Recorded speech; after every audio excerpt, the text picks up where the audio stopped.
Thank you, Chairman Paul, and thank you, Ranking Member.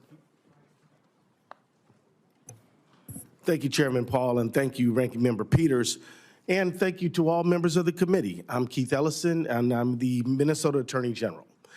Since early December, Minnesota has been the site of Operation Metro Surge, the largest single deployment of ICE agents in the history of the United States, the largest single immigration enforcement surge our country has ever seen. The surge has caused real harm to our state. Members of the committee, I respectfully ask you to exercise your oversight powers to do the following things. One, require ICE to provide a full, transparent accounting of everyone stopped, detained, arrested, and deported from Minnesota during Operation Metro Surge. Two, require ICE to document the conditions of its detention facilities and to allow attorneys, healthcare professionals, clergy, and elected officials full access. Three, require the FBI to conduct investigations in partnership with Minnesota into the deaths of Renee Good and Alex Preddy and into every other use of excessive force. Four, require ICE to stop masking, stop the racial profiling, stop conducting warrantless searches. And finally, pass comprehensive immigration reform. I was so encouraged years ago when Senator Langford was leading that effort.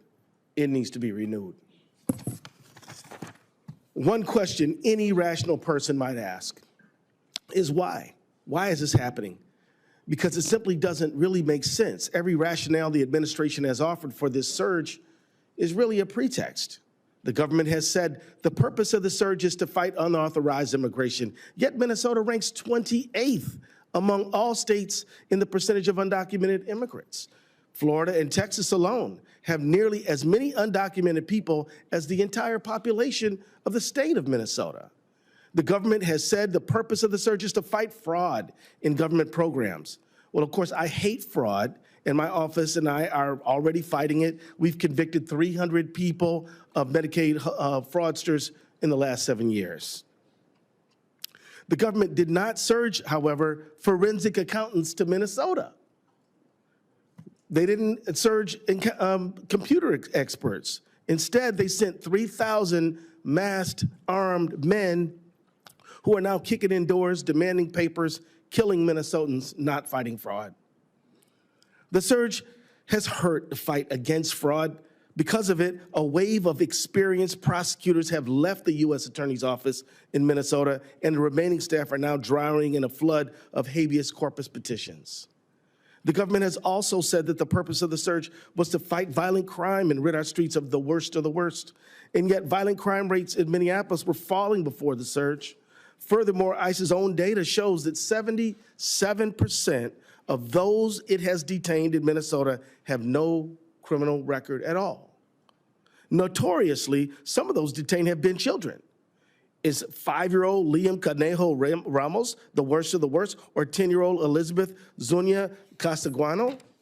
The surge is contributing to violent crime, members. It's contributing to violent crime. 2 of the 3 homicides committed in Minneapolis in 2026 have come at the hands of federal immigration agents. Recently, the government has said the purpose of the surge is to gain cooperation from state and local officials and immigration enforcement, but the Minnesota Department of Corrections already follows state law that requires Minnesota to notify federal authorities when a non-citizen incarcerated for a felony. Second, under Minnesota law, no jail can keep someone incarcerated on an ICE detainer longer than they're otherwise legally allowed to incarcerate them. This is not unique to Minnesota. Several of our federal and state courts have reached a broad consensus that aligns with our law. So after dismissing all of the pretexts, what's clear, this surge is all about what Donald Trump said it was all about. In a true social post on January 13th, he wrote, "Retribution and reckoning was coming to Minnesota." This war on Minnesota is retribution, to be sure.